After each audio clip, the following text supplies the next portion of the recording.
Welcome to the Red Chair Podcast, a bite-sized podcast for associations and nonprofits covering the latest trends and issues facing association leaders. This episode discusses data collection strategies for associations and the rise of data-informed marketing. With me today are my two colleagues, Beth Mauro and Melissa Willhouse.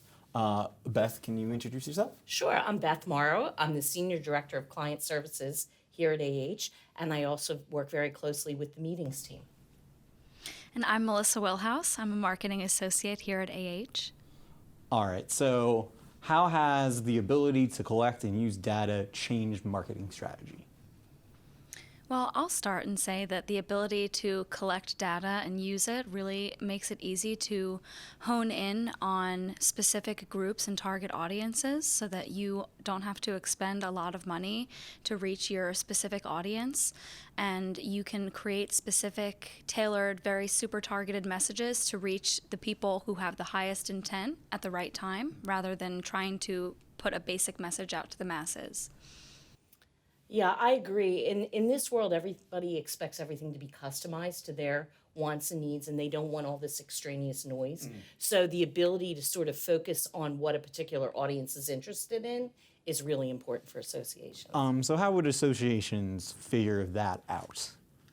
Well, there's a lot of talk about having a data strategy and you need platforms, but it really doesn't have to be that complicated to get started.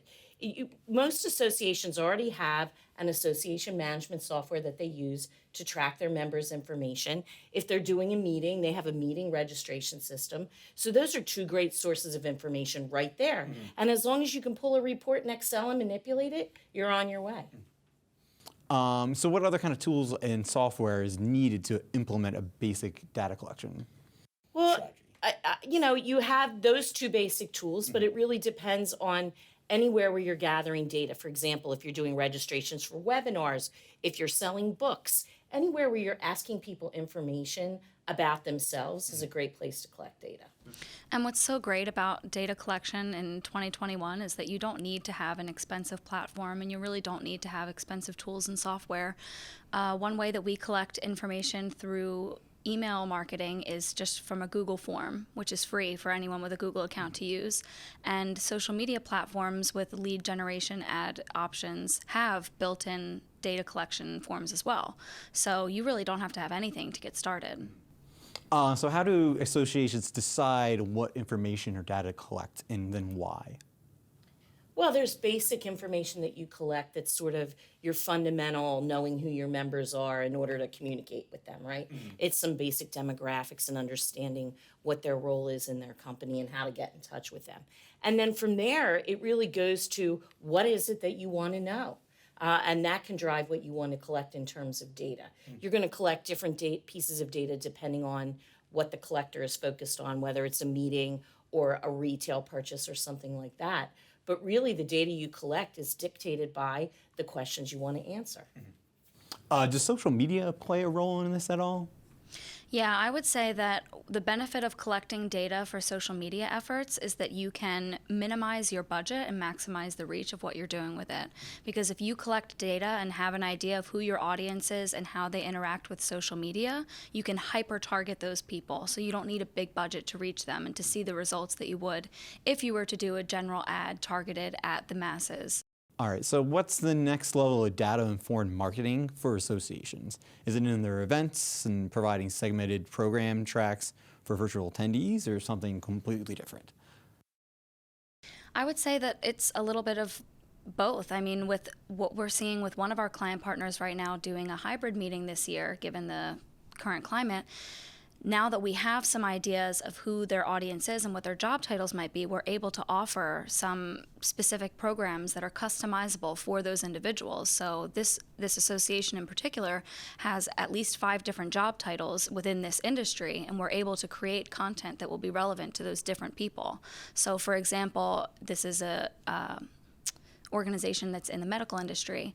Obviously, not everyone who works in the medical industry has the same job title. So since we know who in that industry our audience is, we're able to create content that's specific to them. So let's say a nurse wouldn't need to attend a program that was meant for a surgeon necessarily. So Yeah, ASE thinks it's so important to be looking at nichification that it's part of their ASE Foresight Works. It's one of their drivers of change. And I think what's going to be interesting is, what AEs tell me is we have tons of information. We don't know what to do with it. And one of the challenges that it's not just an association world challenge, it's a wider challenge is we have all these technologies. So now we're able to nichify our members and to identify sort of verticals that they're in. What's the next step? How do we deliver the services in a way that's personal to them all at the same time? Like, how do you make a communication that will go to some people in an email and others in a text message? Like, getting the technology to catch up. And that's all sort of the level playing field we're dealing with right now. So I think that's going to be the next step is how do we get the APIs and the technology to talk to each other in order to be able to deliver on this customization. Okay. Do you have any words of advice for association leaders who want to get started with data collection? Like where to start, how can they use the data most effectively?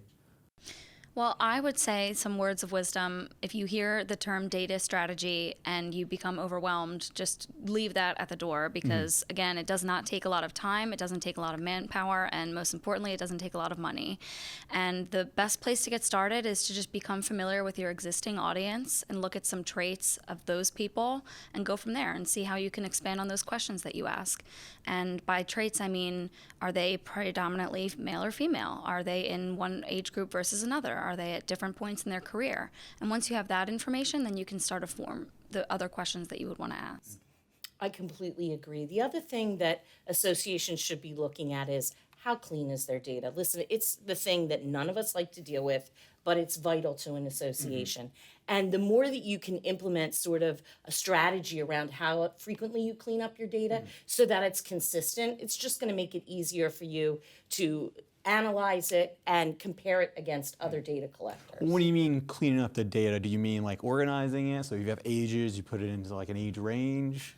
What you have to do is be consistent. So if you're going to ask about age, everybody should be able to answer in exactly the same format. If you ask about credentials, instead, do you want the acronym or do you want it spelled out? And depending on the collector, sometimes people will fill out Mr., M-I-S-T-E-R. Other times they'll use the abbreviation. If you make all of that data clean, now, however your members put in the data or however your person's putting in the data, it should be consistent. But if you can continue to clean that up to make sure it's consistent, when you pull the reports, it's just going to be easier for you to collect that. And compare it, the more that you can be consistent in your categories, use the same data collection categories across your platform. So do it the same way in your meeting registration platform as you have it in your AMS. So if you want to merge those two pieces of information, it's easier to manipulate the data.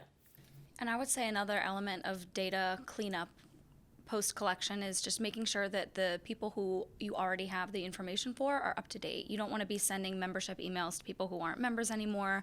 You don't want to be sending education emails to people who might have already reached that level. So it's just about making sure that the information that you have is current and relevant.